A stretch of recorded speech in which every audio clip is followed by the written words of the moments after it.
കർത്താവായ യേശു ക്രിസ്തു മടങ്ങി വരും എന്നതിന് വിശുദ്ധ ബൈബിളിൽ 7 സാക്ഷി തെളിവുകളുണ്ട്. ഒന്ന്, പഴയ നിയമ ഭക്തന്മാരുടെ സാക്ഷ്യം. 2, പുതിയ നിയമ ഭക്തന്മാരുടെ സാക്ഷ്യം. 3, സ്വർഗീയ ദൂതന്മാരുടെ സാക്ഷ്യം. 4, കർത്തൃമേശയുടെ സാക്ഷ്യം. 5, പരിശുദ്ധാത്മാവിൻ്റെ സാക്ഷ്യം.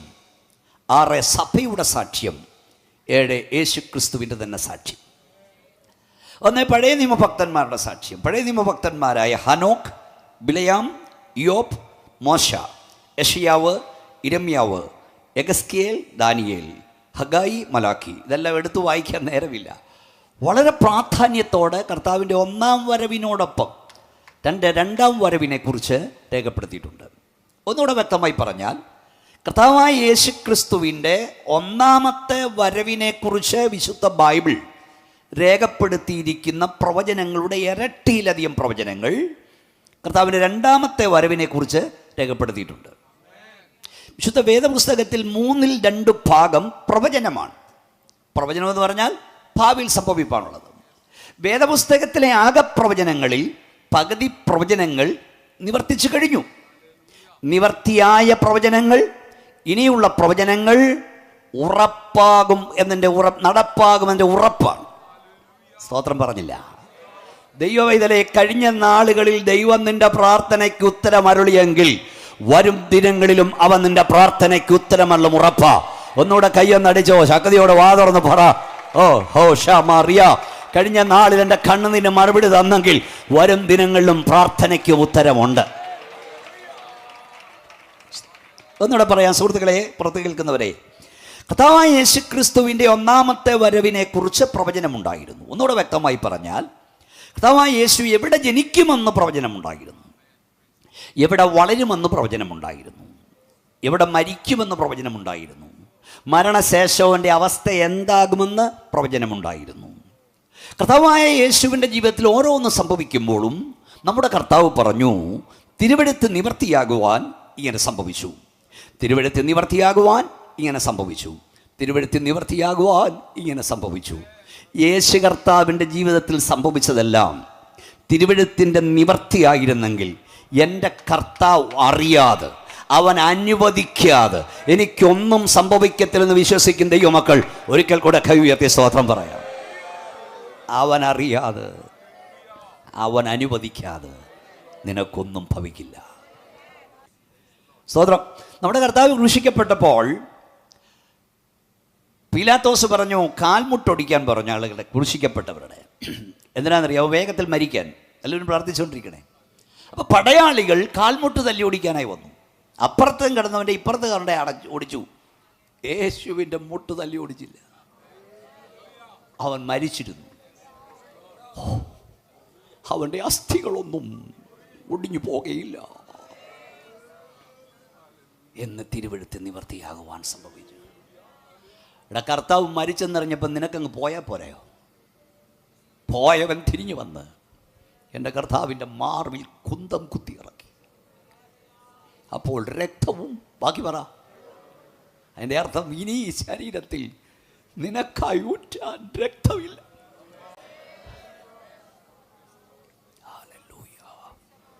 നിനക്കങ്ങ് പോയാൽ പോരാടാ, നീ എന്തിനാ കുത്തി? അടുത്ത വാക്യം വീട്ടിൽ പോയി വായിക്കണം. അവർ കുത്തിയവെങ്കിലേക്ക് നോക്കുമെന്നുള്ള മറ്റൊരു തിരുവെഴുത്ത് നിവർത്തിയാകുക അങ്ങനെ സംഭവിച്ചു. നിനക്ക് തൻ്റെ ഇടമുണ്ടോ സ്തോത്രം പറയാൻ? ഏത് അസുകാരം വന്നാലും എൻ്റെ കർത്താവ് അനുവദിക്കാതെ എൻ്റെ തലയിൽ ഒരു മുടി നിലത്ത് വീഴില്ല. കയ്യടിച്ചോ, വാ തുറന്നു, അന്യഭാഷ സ്തോത്രം പറഞ്ഞു, ആരാധന നടക്കട്ടെ യേശുവിൻ്റെ നാമത്തിൽ. അച്ഛാ, കയ്യൊന്നടിച്ച് ദൈവത്തെ സ്തുതിച്ചുകൊണ്ട് പറ, എൻ്റെ ദൈവം അറിയാതെ, എൻ്റെ ദൈവം അനുവദിക്കാതെ എനിക്കൊന്നും സംഭവിക്കില്ല.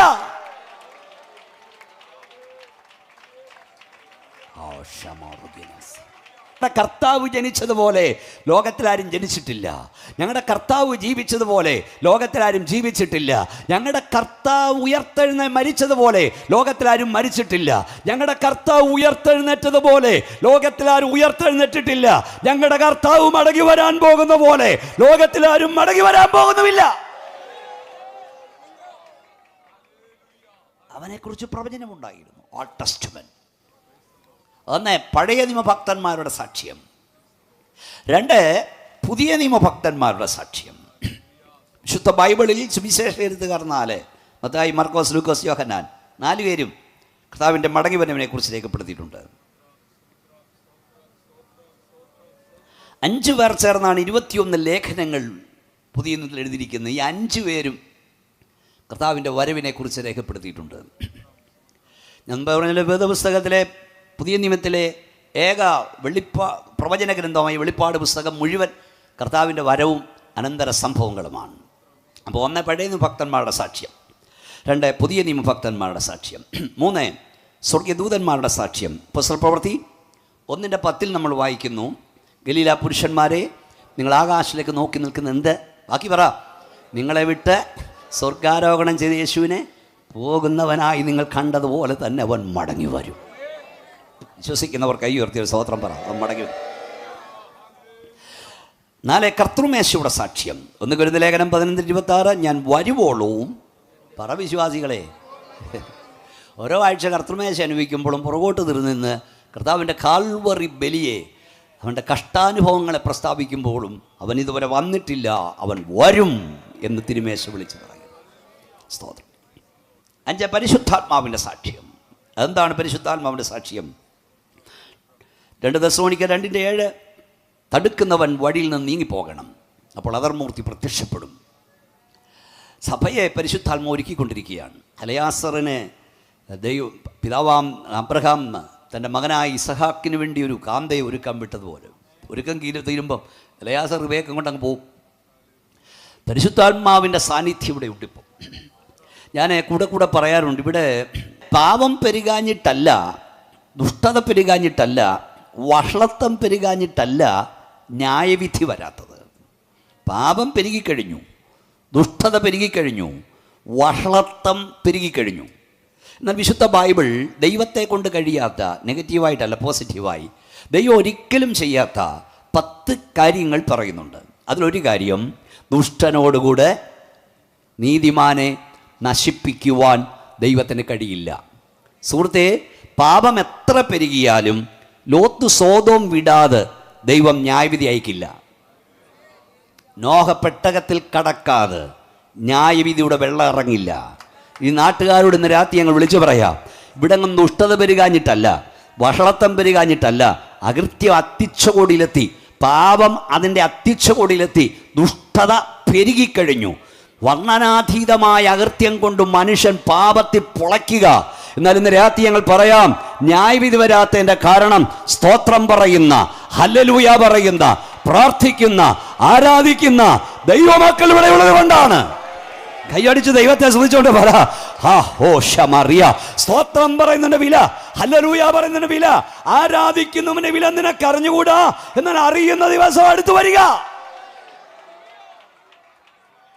ദൈവസഭ ഇവിടുന്ന് മാറ്റപ്പെടും അധികം താമസിയാതെ. അതോടൊപ്പം ഇവിടെ പലതും നടക്കും. ഭൂമി പൊടുപട പൊട്ടും, ഭൂമി കിറുകിറ കിറങ്ങും, ഭൂമി മത്തനെ പോലെ ചാഞ്ചാടും, ഭൂമി കാവൽ മാടം പോലെ ആടും. സ്വർഗത്തിലെ ദൈവം റബ്ബർ ബന്ദ് തട്ടുന്ന പോലെ ഈ ഭൂമിയെ തട്ടാൻ തുടങ്ങും. കാരണം ഇതിൻ്റെ അകൃത്യം ഇതിന്മേൽ ഭാരമായിരിക്കുന്നു. ഭൂമി നിലവിളിച്ചുകൊണ്ടിരിക്കുന്നു.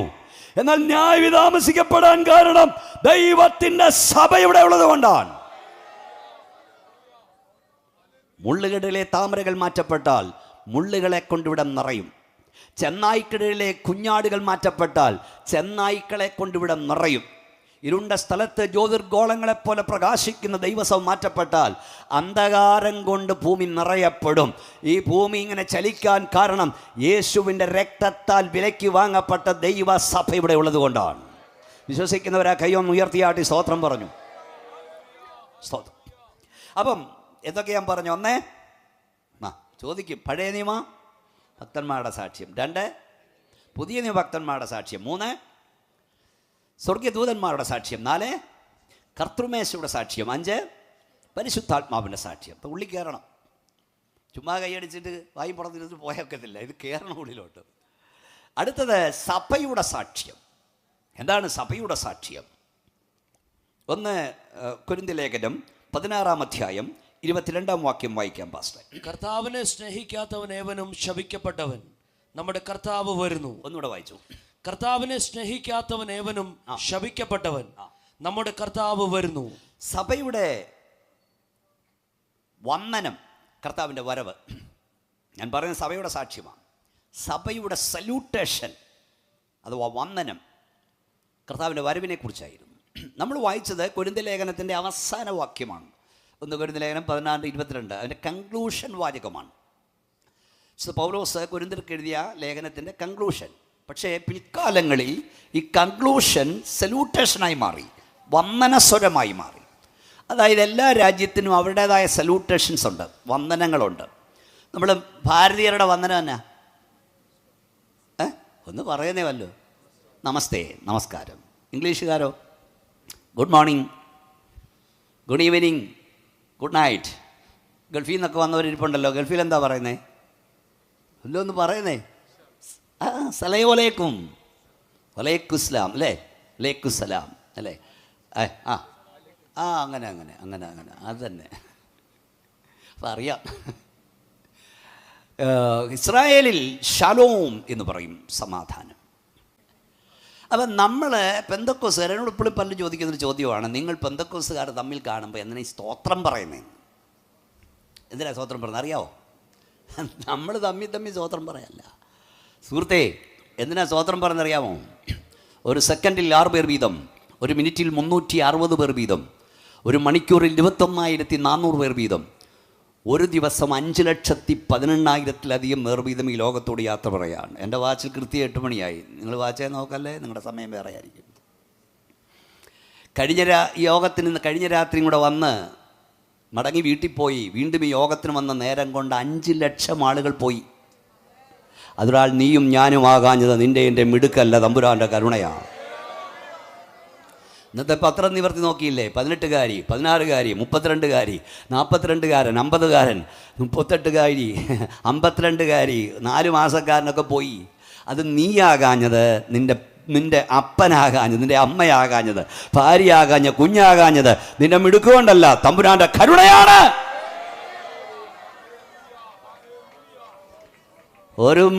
ഒരു ദിവസം 5 ലക്ഷമെങ്കിൽ 7 ദിവസമാകുമ്പോൾ 7×5 35.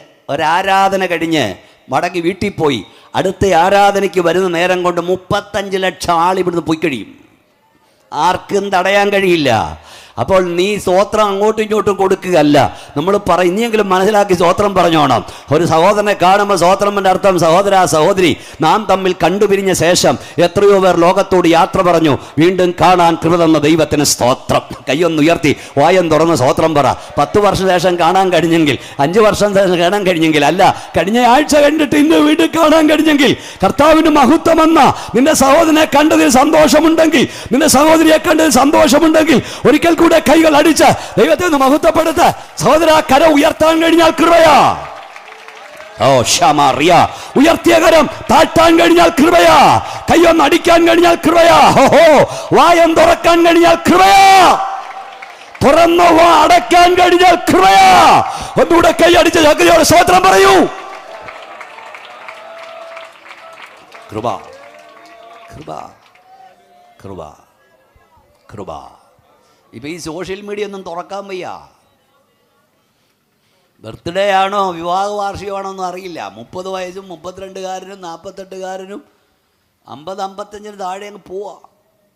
കുലുങ്ങി ഒഴിയുക. അത് UK എന്നില്ല, കാനഡ എന്നില്ല, ഓസ്ട്രേലിയ എന്നില്ല.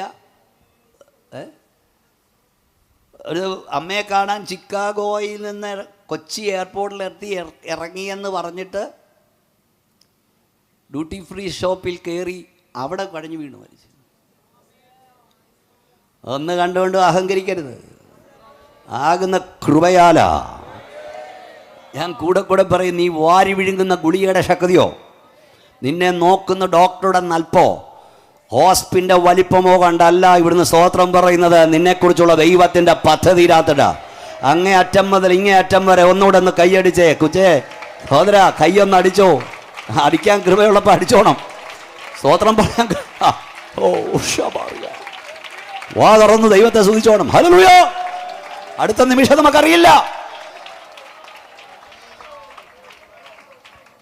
അങ്ങനത്തെ കാലത്ത് നമ്മളായിരിക്കുക വേഗത്തിൽ. അപ്പോൾ സല്യൂട്ടേഷൻ, ദൈവസഭയുടെ വന്ദനം, നമ്മളീ പറഞ്ഞ പ്രൈസ്തലോടും സ്തോത്രമൊന്നും അല്ല. എന്താ പിന്നെ?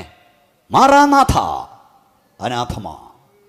ഒരാൾ മാറാനാഥ എന്ന് പറയുമ്പോൾ മറ്റേയാൾ എന്താ പറയും? അയ്യോ എന്തേലും ഒന്ന് പറയുന്നേ, അനാഥമാ. മാറാനാഥ എന്ന് പറഞ്ഞാൽ എൻ്റെ അർത്ഥം മാറി നിൽക്കടാന്നല്ല, മാറി നിൽക്കടാന്നല്ല. പിന്നെന്തുവാ? നമ്മുടെ കർത്താവ് വരുന്നു. ഒരാൾ പറയും നമ്മുടെ കർത്താവ് വരുന്നു. അപ്പോൾ മറ്റേയാൾ എന്താ പറയും? അവനെ സ്നേഹിക്കാത്ത അവനും ശപിക്കപ്പെട്ടവൻ. കൈയൊന്നുയർത്തിയൊന്ന് പറയും, ഈ ദേശം കേൾക്കട്ടെ, നെട്ടട്ട്, നമ്മുടെ കർത്താവ് വരുന്നു. ഉറക്കപ്പറ, നമ്മുടെ കർത്താവ് വരുന്നു. ഉറക്കപ്പറ, ഞങ്ങളുടെ കർത്താവ് വരുന്നു. നമ്മൾ ഒന്നിച്ചാ പ്രസംഗിക്കുന്ന, കൈയടിച്ചോണ്ട് പറ, ശക്തിയോട് ആരാധിച്ചോണ്ട് പറ, യേശു വരുന്നു, ഞങ്ങളുടെ കർത്താവ് മടങ്ങി വരുന്നു. സുഹൃത്തെ, നിങ്ങൾ വിശ്വസിച്ചാലും ശരി ഇല്ലെങ്കിലും ശരി, നിങ്ങൾ അംഗീകരിച്ചാലും ശരി ഇല്ലെങ്കിലും ശരി, ഇസങ്ങൾ സ്വപ്നം കാണും സുന്ദര രാജ്യം സ്ഥാപിപ്പാൻ. ഇന്നേക്ക് 2000 വർഷങ്ങൾക്ക് മുമ്പ് ക്രൂശിൽ മരിച്ച ക്രിസ്തു, കല്ലറടക്കം ചെയ്യപ്പെട്ട ക്രിസ്തു, കല്ലറയെ തകർത്തുയർന്നേറ്റ ക്രിസ്തു, ഞങ്ങളുടെ വീണ്ടെടുപ്പുകാരൻ, ഞങ്ങളുടെ പ്രാണപ്രിയൻ, രാജാതി രാജാവായി മടങ്ങി വരാൻ പോകുന്നു. കരമടിച്ച് ആരാധിച്ചോ, ശക്തിയോടെ ദൈവത്തെ സ്തുതിച്ചോ.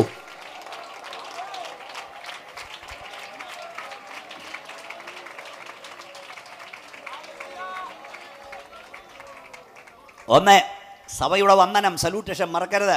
2 വിശ്വാസികൾ തമ്മിൽ കണ്ടാൽ പറയാൻ, എനിക്ക് അവിടെ വിവരിക്കാൻ നേരമില്ല, നമ്മുടെ സമയത്ത് തീർക്കണം. കണ്ടാൽ പറയുന്നത് ഇതാ, കർത്താവിൻ്റെ വരവാ. ഇന്നത്തെ പോലെ കുശുമുകുന്നായ്മയൊന്നുമല്ല. ഒരാൾ കണ്ടാൽ ഉടനെ മാറാനാഥ അനാഥമ, അല്ലെങ്കിൽ പിന്നെ വരാൻ സമയമുണ്ട്. അതായത് പറയാൻ അവിടെ അതേ ഉള്ളായിരുന്നു. വന്ദനം. 2 സഭയുടെ പ്രത്യാശ. 1 സഭയുടെ വന്ദനം, 2 സഭയുടെ പ്രത്യാശ. എന്താ പ്രത്യാശ? 1 തെസ്സലോനിക്ക ലേഖനം 4:15 മുതൽ, നിദ്ര കൊള്ളുന്നവരെ കുറിച്ച് നിങ്ങൾ അറിവില്ലാതിരിക്കരുത്. പ്രത്യാശയില്ലാത്ത മറ്റുള്ളവരെ പോലെ നിങ്ങൾ ദുഃഖിക്കാതിരിക്കേണ്ടതിന് നിദ്ര കൊള്ളുന്നവരെ കുറിച്ച് അറിവില്ലാതിരിക്കരുത്. പിന്നെന്താ എഴുതിയിരിക്കുന്നത്? കർത്താവ് താൻ ഗംഭീരനാഥത്തോടും പറഞ്ഞാട്ടെ പ്രധാന ദൈവത്തോട് സ്വർഗത്തിൽ നിറവേരും. ക്രിസ്തുവിൽ മരിച്ചവർ പിന്നെ ജീവനോട് ശേഷിക്കുന്ന അവരോടൊരുമിച്ച് ആകാശമേഘങ്ങളിൽ കർത്താവിനെതിരേൽപ്പാൻ പറഞ്ഞേ എടുക്കപ്പെടും. ഇങ്ങനെ നാം കർത്താവിനോട് ആയിരിക്കും. ഈ വചനങ്ങളെ കൊണ്ട് എന്തു പ്രത്യാശയുടെ വാക്കാ! നിദ്ര. മരണത്തിന് കൊടുത്ത വാക്കുണ്ടോ ബൈബിൾ? ഒത്തിരിയുണ്ട്. നിദ്ര, ഉറക്കം, ഉറക്കം. സ്തോത്രം. ഈ മരണം എന്നുള്ള വാക്കും ശവടക്ക്, ശവമഞ്ചം, ശവപ്പെട്ടി, സെമിത്തേരി കേൾക്കുന്നേ പേടിയാ. പേടി മാറ്റുന്നത് വിശുദ്ധ ബൈബിളാ. മരണത്തിൻ്റെ പേടി. ഈ മരണത്തിന് തന്നെ ആളുകൾ പല ഭാഷയായിടുന്നത്, പല പേരാ. മുതലാളിയാണ് നിര്യാതനായി, കച്ചവടക്കാരൻ ചരമമടഞ്ഞു, തിരുമേനി കാലം ചെയ്തു, രാജാവ് നാട് നീങ്ങി, തീപ്പെട്ടു, സമാധിയായി, ചരമമടഞ്ഞു, അതോ നിര്യാതനായി, കാലം ചെയ്തു, അന്തരിച്ചു, നാട് നീങ്ങി, പാവപ്പെട്ടനാണ് ചത്തുപോയി. സംഗതിയല്ല ഒന്നുവെച്ചാൽ സത്തുപോയെന്നുള്ളതാ. സത്തുപോയി തമിഴിൻ്റെ ഭാഷയിൽ പറഞ്ഞ. പക്ഷെ അവിടെയും വേറെ കൃത്യമാണ്.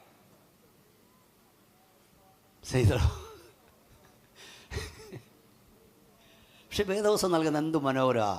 നിദ്ര കൊള്ളുന്നു. പൊടിയിലെ നിദ്ര കൊള്ളുന്ന ചിലർ നിത്യജീവനായി എഴുന്നേൽക്കും, ചിലർ നിത്യ ലജ്ജയ്ക്കായി എഴുന്നേൽക്കും. എൻ്റെ സ്നേഹിതനാൽ ആസം നിദ്ര കൊള്ളുക എന്ന് പറഞ്ഞാലേ ഉറങ്ങാൻ പോവാ. ഉറങ്ങുന്നവൻ ഉണരും. ഞങ്ങളുടെ പ്രത്യാശ അതാ, ഉണരും. 1000 സംവത്സരം നിൻ്റെ ദൃഷ്ടിയിൽ കിട്ടുന്ന സമയം ഉള്ളതകത്ത് കയറട്ടില്ലേ? നിൻ്റെ ദൃഷ്ടിയിൽ ഇന്നലെ കഴിഞ്ഞു പോയ ഒരു ദിവസം പോലെ, ഒരു രാത്രിയിലെ ഒരു യാമം എന്ന് പറയാൻ വല്ല മനസ്സിലായോ? 25 വർഷം മുമ്പ് ഒരപ്പച്ചൻ, നമ്മുടെ അപ്പച്ചൻ, നമ്മുടെ അമ്മച്ചി മരിച്ചു.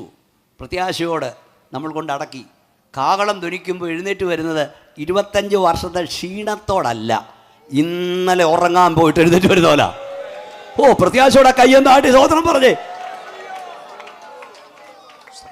അതാ പ്രത്യാശ, ക്രിസ്തീയ പ്രത്യാശ. ഇല്ലാതാകുകയല്ല. അപ്പം 1 ക്രിസ്തീയ വന്ദനം, കർത്താവിൻ്റെ വരവ്. 2 ക്രിസ്തീയ പ്രത്യാശ, പറയുന്നേ കർത്താവിൻ്റെ വരവ്. 3 സഭയുടെ കാത്തിരിപ്പ്. ഫിലിപ്പിയ ലേഖനം 3:20. നമ്മുടെ പൗരത്വമോ അവിടെ നമ്മുടെ കർത്താവായ യേശു രാജാവായി വരുമെന്ന് ഉണ്ടോ? നമ്മുടെ കാത്തിരിപ്പ്. സഭയുടെ കാത്തിരിപ്പ്, കർത്താവിൻ്റെ വരവാ. സ്തോത്രം. അവസാനം സഭയുടെ പ്രാർത്ഥന. പാസ്റ്റർ അതൊന്ന് വായിച്ചു. വെളിപ്പാട് 22:20. ഇത് സാക്ഷീകരിക്കുന്നവൻ അതേ ഞാൻ വേഗം വരുന്നു എന്ന് അരുളി ചെയ്യുന്നു. ആമേൻ. കർത്താവായ യേശുവേ വരണമേ. അപ്പം സഭയുടെ പ്രാർത്ഥന എന്തായിരുന്നു? ഉറക്കെ പറ. വരണമേ, വരണമേ. അപ്പം സഭയുടെ സല്യൂട്ടേഷൻ, വന്ദനം, കർത്താവിൻ്റെ വരവ്. സഭയുടെ പ്രത്യാശ, കർത്താവിൻ്റെ വരവ്. സഭയുടെ കാത്തിരിപ്പ്, കർത്താവിൻ്റെ വരവ്. സഭയുടെ പ്രാർത്ഥന എന്നാ? ഉറക്കെ പറയുന്നേ. ആമേൻ. കർത്താവേ യേശുവേ, ഉറക്കെ പറ. ആമേൻ. കർത്താവായ യേശുവേ. ഇപ്പോഴാവത്തെ ഞാനൊത്തിരി, നിങ്ങൾക്കറിയാം കേരളത്തിൽ ഇപ്പം കൃപയ ഒത്തിരി കല്യാണം നടത്തുന്ന ഞാനാ, പെന്തക്കോസ്തുകാരുടെ. അപ്പം ഞാൻ ചോദിക്കും, ഈ കല്യാണോറപ്പ് കഴിഞ്ഞാൽ കല്യാണം വേഗം നടക്കാൻ ആഗ്രഹം മണവാളനാണോ മണവാട്ടിക്കാണോ? അത് രണ്ട് സൈഡിലിരിക്കുകയല്ലേ. മണവാളനാണോ മണവാട്ടിക്കാണോ വേഗം കല്യാണം നടക്കാൻ? അവർ പറഞ്ഞു കഴിഞ്ഞ് മണവാളനാന്ന്. അതാ എല്ലാവർക്കും ഇഷ്ടം. രണ്ടും കൂടെ പറഞ്ഞ പ്രശ്നമില്ലല്ലോ, രണ്ടുപേർക്കും. സത്യത്തിൽ ഈ മണവാളനാണോ മണവാട്ടിക്കാണോ ധൃതി? വേദപുസ്തകത്തിൽ മണവാളൻ പറഞ്ഞു ഇതാ ഞാൻ. അപ്പം മണവാട്ടി എന്നാ പറഞ്ഞേ? വേഗം നമ്മൾ ചേർത്തതാ. ആമേൻ. കർത്താവായ യേശുവേ എന്ന് പറയാൻ വലിയ ധൃതിയൊന്നുമില്ല. അപ്പോൾ ഇതൊക്കെ വന്നാൽ മതി. നമ്മുടെ കാനവച്ചൻ്റെ ഭാഷയിൽ പറഞ്ഞ് ഇപ്പം സഭയുടെ പ്രാർത്ഥന ആമേൻ കർത്താവേ തരയണമേ. വരണമേ എന്നല്ല, തരയണമേ. ഞാൻ 6 സാക്ഷികളെക്കുറിച്ച് പറഞ്ഞു. 7ാമത്തെ സാക്ഷി അവൻ നസ്രയനായ യേശുവാണ്. കൈയൊന്ന് ഉയർത്തി സ്തോത്രം പറഞ്ഞ്. നമ്മുടെ കർത്താവാണ് ആ സാക്ഷി.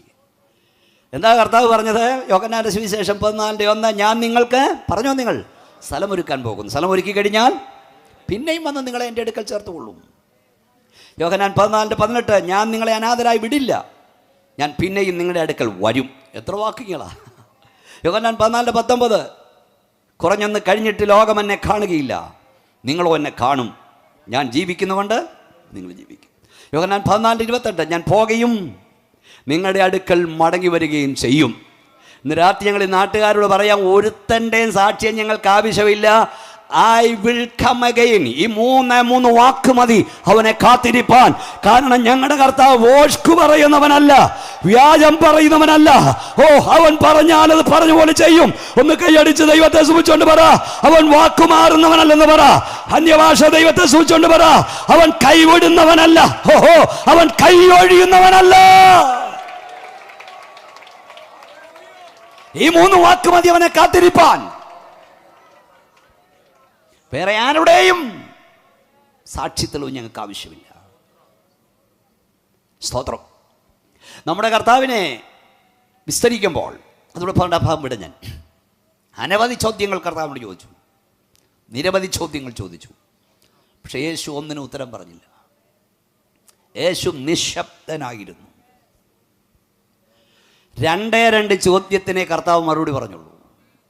ഞാൻ ഈയിടെ നിങ്ങൾ ഒത്തിരി എൻ്റെ മെസ്സേജിൻ്റെ കട്ടിങ്ങൾ കാണുന്നുണ്ടായിരിക്കും. ആയിരക്കണക്കിന് ലക്ഷക്കണക്കിന് ആളുകൾ കണ്ടുകൊണ്ടിരിക്കുക കൃപയാൽ. അപ്പോൾ ഞാൻ ഈയിടെ ഇവിടുത്തെ പ്രസംഗിച്ചപ്പം പറഞ്ഞു, എല്ലാ ചോദ്യത്തിനും നീ ഉത്തരം കൊടുക്കാൻ പോകരുത്. നിന്നോട് ചോദിക്കുന്ന എല്ലാത്തിനും നീ ഉത്തരം പറയാൻ പോകരുത്. മറുപടി പറയാൻ ദൈവത്തെ ഏൽപ്പിക്കണം. പറയേണ്ട സമയത്ത് പറയേണ്ടതുപോലെ അവൻ മറുപടി പറഞ്ഞുകൊള്ളും. ഒന്നുകൂടെ ശക്തിയോടെ ദൈവത്തിന് സ്തോത്രം പറഞ്ഞേ. കർത്താവല്ല, നിങ്ങൾ പോയി നോക്കുക, മിണ്ടാതിരുന്നു എന്നാണ്. മിണ്ടാതിരുന്നു. പാസ്റ്ററെ എന്ന് വായിച്ചത് കുറിച്ചൊന്നും എനിക്കറിയില്ല. യോഹന്നാന്റെ സുവിശേഷം 19:10 കർത്താവ് കൊടുത്തൊരു മറുപടി പീലാത്തോസിനാണ്, മറ്റൊന്ന് ഹെരോദാവിനാണ്. ബാക്കി ഒന്നിനും കർത്താവ് മറുപടി പറഞ്ഞില്ല. ഒന്ന് വായിച്ചേ, 19:10 വായിച്ചേ. പീലാത്തോസിന് അഹങ്കാര ചോദ്യം പറഞ്ഞു. 19:10 യോഹന്നാന്റെ സുവിശേഷം. നീ എവിടെ നിന്നാകുന്നു എന്ന് യേശുവിനോട് ചോദിച്ചു. യേശു ഉത്തരം പറഞ്ഞില്ല. കണ്ടോ, യേശു ഉത്തരം പറഞ്ഞില്ല. പീലാത്തോസ് അവനോട് നീ എന്നോട് സംസാരിക്കുന്നില്ലയോ? എനിക്ക് നിന്നെ ക്രൂശിക്കുവാൻ അധികാരമുണ്ടെന്നും നിന്നെ വിട്ടയക്കാൻ അധികാരമുണ്ടെന്നും നീ അറിയുന്നില്ലയോ എന്ന് ചോദിച്ചതിന് യേശു അവനോട് മേലിൽ നിന്ന് നിനക്ക് കിട്ടിയിട്ടില്ല എങ്കിൽ എന്റെ മേൽ നിനക്ക് ഒരു അധികാരവും ഉണ്ടാകില്ലായിരുന്നു. അതുകൊണ്ട് മതി ഒന്നുകൂടെ കൈ ഓർത്തി ഒരു സ്വോത്ര ശക്തിയോട് പറഞ്ഞ്. കർത്താവ് 2 ചോദ്യത്തിന് മറുപടി ഉള്ളൂ. അതൊരു ചോദ്യം ഇത്. പിലാത്തോസ് നീ എന്താ ഒന്നും മിണ്ടാതിരിക്കുന്നേ? അടുത്ത പദവൻ അഹങ്കാരത്തോട് ചോദിച്ചു, നിന്നെ ക്രൂശിക്കാൻ ഏൽപ്പിക്കാനും നിന്നെ വിട്ടയക്കുവാനും എനിക്ക് അധികാരമുണ്ടെന്ന് നിനക്ക് അറിഞ്ഞുകൂടെയോ? അപ്പോൾ എൻ്റെ കർത്താവ് വാ തുറന്നിട്ട് പറഞ്ഞു, മേലിൽ നിന്ന് കിട്ടിയിട്ടില്ലെങ്കിൽ നിനക്കെൻ്റെ മേൽ ഒരധികാരവുമില്ല. വാ തുറന്നോ, കൈ ഉയർത്തിയോ. രക്ഷിക്കപ്പെട്ട ദൈവമക്കളുണ്ട്, കൈ ഉയർത്തി പിടിച്ചോണ്ട്. ദുഷ്ടപിശാചികൾക്ക് പറ, ദുഷ്ടപിശാചെ, മേലിൽ നിന്ന് കിട്ടിയിട്ടില്ലെങ്കിൽ നിനക്കെൻ്റെ മേൽ ഒരധികാരവുമില്ല. കൈയൊന്നടിച്ചോ, ശക്തിയോട് അന്യഭാഷ സ്തോത്രം പറഞ്ഞുകൊണ്ട് പറ, ഓടാമ റിയാന, മേലിൽ നിന്ന് കിട്ടിയിട്ടില്ലെങ്കിൽ നിനക്കെൻ്റെ മേൽ, എൻ്റെ കുടുംബത്തിന്മേൽ, എൻ്റെ കുഞ്ഞുങ്ങളുടെ മേൽ ഒരധികാരവുമില്ല. കൈയടിച്ച് ശക്തിയോട് സ്തോത്രം പറഞ്ഞുകൊണ്ട് പറ, സാത്താന്റെ ചരക്ക് നിന്റെ ഇല്ലെന്ന് ഉറപ്പുണ്ടെങ്കിൽ യേശുവിന്റെ നാമത്തിൽ പറ, ദുഷ്ടപിശാചെ, മേലിൽ നിന്ന് കിട്ടിയിട്ടില്ലെങ്കിൽ നിനക്കെന്റെ മേൽ, എന്റെ കുടുംബത്തിന്മേൽ, എന്റെ കുഞ്ഞുങ്ങളുടെ മേൽ ഒരധികാരമില്ല.